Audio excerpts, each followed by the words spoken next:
Right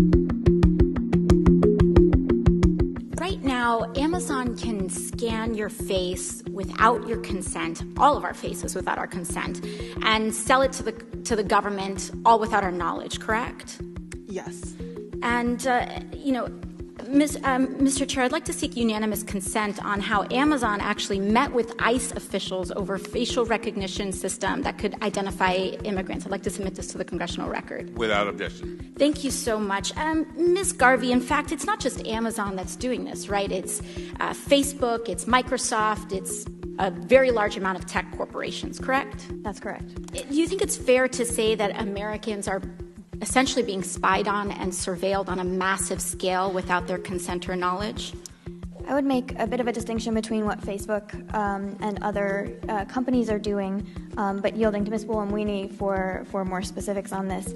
I will say most of the law enforcement agency systems operate on DMV databases or mugshot databases, so information that has been collected by agencies rather than companies. Okay, thank you. Mr. Ferguson, one of the prime constitutional concerns about the non-consensual use of facial recognition technology is rooted or alluded to in the 14th Amendment, correct?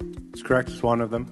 And right now, companies, governments, agencies can essentially steal or use your biometric data from you without your consent. And this is outrageous, right? Because this is America, and we have a right to privacy. Isn't that right, Ms. Koliani? That's absolutely right. Thank you. Thank you so much. Ms. Buolamwini, I heard your opening statement, and we saw that these algorithms are effective to different degrees. So are they most effective on women? No. Are they most effective on people of color? Absolutely not. Are they most effective on people of different gender expressions? No, in fact, they exclude them. So what demographic is it mostly effective on? White men. And who are the primary engineers and designers of these algorithms? Definitely white men. So we have a technology that was created and designed by one demographic that is only mostly effective on that one demographic, and they're trying to sell it and impose it on the entirety of the country. So we have the pale male data sets being used as something that's universal when that isn't actually the case when it comes to representing the full sepia of humanity. And do you think that this could exacerbate the already egregious inequalities in our criminal justice system? It already is. Thank you very much. I yield the rest of my time to the chair. How so?